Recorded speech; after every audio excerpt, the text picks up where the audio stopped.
बिस्मिल्लाहिर्रहमानिर्रहीम। क्लास जी 9 subject bio, date 27 मई 2021। आज की हमारी diary unit number 6 page number 109 पे यूजेस ऑफ एंजाइम जो है वो आज हमने कंप्लीट लर्न करने हैं और साथ में शार्ट क्वेश्चन नंबर 2। ठीक है, तो पिछले लेक्चर में हम करैक्टरिस्टिक्स ऑफ एंजाइम पढ़ रहे थे, एंजाइम की कुछ खसूसियात हमने पढ़ी थी। तो आज हमने जो है यूजेस ऑफ एंजाइम स्टार्ट करना है।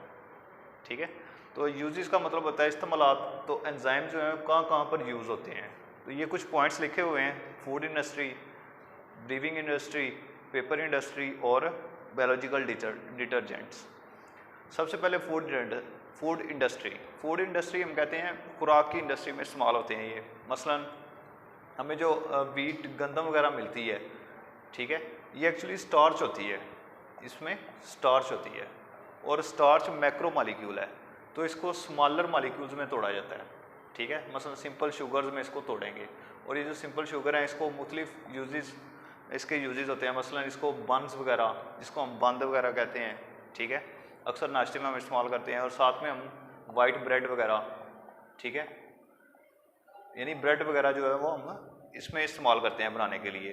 तो एंजाइम जो है फूड इंडस्ट्री में इस्तेमाल होंगे क्या बनाने के लिए, बन्स वगैरह वाइट ब्रेड वगैरह बनाने के लिए इस्तेमाल होते हैं। तो एक्चुअली ये स्टार्च को, गंदम वगैरह के अंदर जो स्टार्च होती है उसको सिंपल शुगर्स में तोड़ते हैं और फिर सिंपल शुगर से ये चीज़ें बनाई जाती हैं। ठीक है, तो इस तरह एंजाइम जो है वो फूड इंडस्ट्री में इस्तेमाल होते हैं। उसके बाद है ब्रीविंग इंडस्ट्री। ब्रीविंग कहते हैं मशरूबात को। ठीक है, मशरूबात आपको पता है लिक्विड फॉर्म में होते हैं। तो ब्रीविंग इंडस्ट्री में हम मुख्तलिफ स्टार्च हो चाहे प्रोटीन्स हो, ठीक है, उनको हम सिंपली लिक्विड स्टेट में चेंज करते हैं। ठीक है, ज़्यादातर फर्मेंटेशन के ज़रिए। ठीक है, फर्मेंटेशन जिसमें ऑक्सीजन इस्तेमाल नहीं होती, ये रेस्पिरेशन का एक प्रोसेस है जो हम आगे बढ़ेंगे, इसमें ऑक्सीजन इस्तेमाल नहीं होती। तो इसमें स्टार्च या प्रोटीन्स वगैरह को उनकी फर्मेंटेशन करके जो है उनसे मशरूबात बनाए जाते हैं। ठीक है, वो ज़्यादातर अल्कोहल होती है। ठीक है, तो इनकी फर्मेंटेशन से अल्कोहल वगैरह तैयार की जाती है जो कि एक मशरूब है।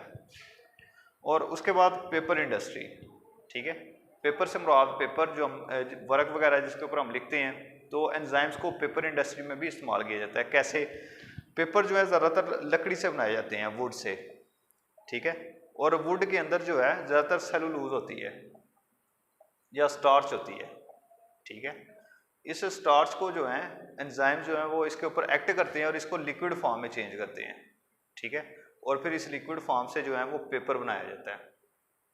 ठीक है, इस तरह जो लकड़ी है वो एंजाइम जो है लकड़ी से पेपर बनाने में इस्तेमाल होते हैं। ठीक है, तो ये इस तरह एंजाइम जो है वो पेपर इंडस्ट्रीज में काफ़ी ज़्यादा इस्तेमाल होते हैं। और साथ में लास्ट वाला है बायोलॉजिकल डिटर्जेंट। डिटर्जेंट कहते हैं सर्फ वगैरह को, और इनका काम आपको पता है दाग धब्बे वगैरह को ख़त्म करना। ठीक है, तो enzyme as a biological detergent काम करते हैं। कैसे, मसलन अगर प्रोटीएज एंजाइम है, हमने पढ़ा था कि एंजाइम अपने सबस्ट्रेट के लिहाज से ख़ास होते हैं, मखसूस होते हैं। तो प्रोटीएज एंजाइम ऐसे एंजाइम होते हैं जो सिर्फ प्रोटीन को तोड़ते हैं। तो बर्तन वगैरह या कपड़ों वगैरह पर अगर प्रोटीन के दाग लग जाएं तो उसे हम प्रोटीएज एंजाइम के ज़रिए रिमूव कर सकते हैं। इसी तरह लाइपेज एंजाइम भी होते हैं, और ये लाइपेज एंजाइम लिपिड्स के स्टेन्स को ख़त्म करते हैं, लिपिड के दाग धब्बों को ख़त्म करते हैं। लिपिड्स क्या होती हैं, चकनाइयाँ वगैरह। ठीक है, तो इस तरह घी वगैरह अगर लगा हो बर्तनों वगैरह पर या कपड़ों पर, तो लाइपेज एंजाइम इस्तेमाल करके हम उसको रिमूव कर सकते हैं। इसी तरह अमाइलेज एंजाइम होते हैं। अमाइलेज एंजाइम जो है वो स्टार्च के दाग धब्बों को दूर करते हैं, स्टार्च या कार्बोहाइड्रेट्स। ठीक है, इसके दाग धब्बों को दूर करने के लिए अमाइलेज इस्तेमाल होते हैं। तो इस तरह एंजाइम जो है वो बायोलॉजिकल डिटर्जेंट के तौर पर भी काम करते हैं, यानी सर्फ के तौर पर भी काम करते हैं। तो ये कुछ यूजेस थे जो आज हमने पढ़ने थे। तो एंजाइम्स का हमने यूजेस पढ़े। 4 यूजेस यहाँ पे लिखे हुए हैं, फूड इंडस्ट्री में, ब्रीविंग इंडस्ट्री में, पेपर इंडस्ट्री में और बायोलॉजिकल डिटर्जेंट में। फूड इंडस्ट्री में हमने कहा कि सिंपल स्टार्च वगैरह, व्हीट वगैरह को तोड़कर सिंपल शुगर में और बन्स वगैरह उससे बनाए जाते हैं, और वाइट ब्रेड वगैरह। और ब्रीविंग इंडस्ट्री की हमने बात की कि एंजाइम जो है वो मशरूबात बनाने के लिए भी इस्तेमाल होते हैं। स्टार्च प्रोटीन्स वगैरह को फर्मेंटेशन करके उससे अल्कोहल वगैरह मशरूबात के तौर पर बनाई जाती है। और पेपर इंडस्ट्री की हमने बात की कि पेपर इंडस्ट्री जो है वो लकड़ी से बनते हैं। लकड़ी को पहले लकड़ी के अंदर जो है सेलुलोज या स्टार्च होती है, इसको पहले लिक्विड फॉर्म में लाया जाता है पल्प की शक्ल में, ठीक है, गोदा भी इसको कहते हैं। तो और फिर इसको चेंज किया जाता है पेपर की शक्ल में। और बायोलॉजिकल डिटर्जेंट की बात की हमने, ये एज ए सरफ भी इस्तेमाल होते हैं, मतलब प्रोटीज एंजाइम प्रोटीन के दाग को दूर करेंगे, लाइपेज लिपिड के, चिकनाइयों के, और माइलेज स्टार्च या कार्बोहाइड्रेट के। तो ये आप बेटा आपने अच्छी तरह से लर्न करना है। ये थी आज की आपकी डायरी। तो नेक्स्ट लेक्चर तक अल्लाह हाफिज़।